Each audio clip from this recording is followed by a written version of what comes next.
Have you ever been driving home late at night, the road empty and quiet, when you see a lone figure by the side of the road, a woman asking for a ride? What would you do? And what if, after you dropped her off, she just vanished? She left something behind in your car, a little trinket. Would you keep it? Be honest. This is a story about a young man, let's call him Marco, who faced that exact choice on one of the most notorious streets in the Philippines, Balete Drive in Quezon City. It was well past midnight, rain was just starting to dot his windshield, and the ancient looming Balete trees that line the road made the shadows dance. That's when he saw her, a woman in a white dress, standing under a dim streetlight. She looked pale, almost luminous in the dark, and her long black hair was like a curtain, hiding her face. Against his better judgment, Marco pulled over. He was a good guy, you know. He couldn't just leave her there. He asked where she was going, but she didn't answer. She just got into the passenger seat, silent as a ghost. The air in the car instantly grew cold, and a strange floral scent, like funeral flowers, filled the small space. Marco tried to make small talk, asking her name, if she lived nearby.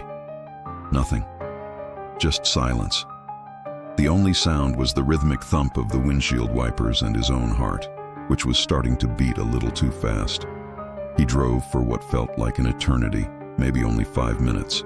He glanced over at her, but she was still staring straight ahead, her face completely obscured by her hair. Unnerved, he focused back on the road. When he dared to look again a moment later, she was gone, vanished. The passenger door hadn't opened. He hadn't heard a thing. It was as if she had simply dissolved into the air. Marco slammed on the brakes, his car skidding slightly on the wet asphalt. He looked in the back seat, then all around outside. Nothing. He was alone. His heart was pounding in his chest. Was he hallucinating? Did he fall asleep for a second? He was about to write it off as a stress-induced daydream when his eyes fell on the passenger seat. Lying there was a wooden comb. It was old, intricately carved with strange, unfamiliar symbols. It wasn't his. It had to be hers. He picked it up. The wood was strangely cold to the touch. A part of him screamed to throw it out the window, to leave it right there on the haunted road. But another, more curious part, a part that we all have, told him to keep it. It was a beautiful, unique object, a souvenir from the strangest night of his life.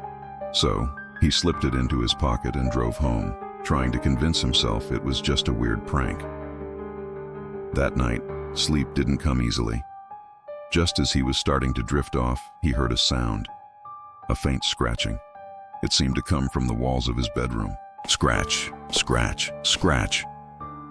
It was rhythmic, like someone slowly, deliberately dragging their nails across the wood. He sat up, listening. The sound moved around the room, echoing, getting closer, then further away. He checked his windows, his door. Everything was locked. He told himself it was just a rat or the house settling. But the scratching continued, relentless, all through the night. The next morning, Marco didn't show up for work. His colleagues called, but his phone went straight to voicemail. Worried, his family went to his apartment. When they got no answer, they had the landlord open the door. The apartment was empty. They eventually found him in the parking garage, slumped over the steering wheel of his car. His eyes were wide open in a silent scream of pure terror, and clutched tightly in his hand, so tight his knuckles were white, was the wooden comb. The police were baffled. The official cause of death was a heart attack, but Marco was young and perfectly healthy.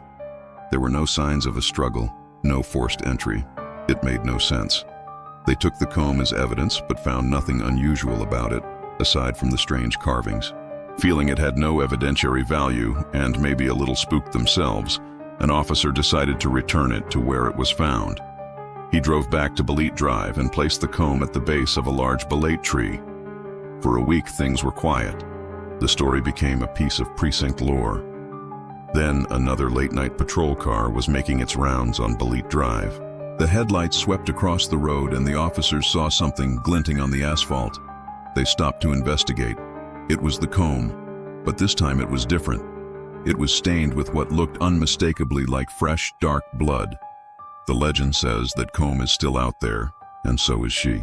A gift from a spirit is never just a gift.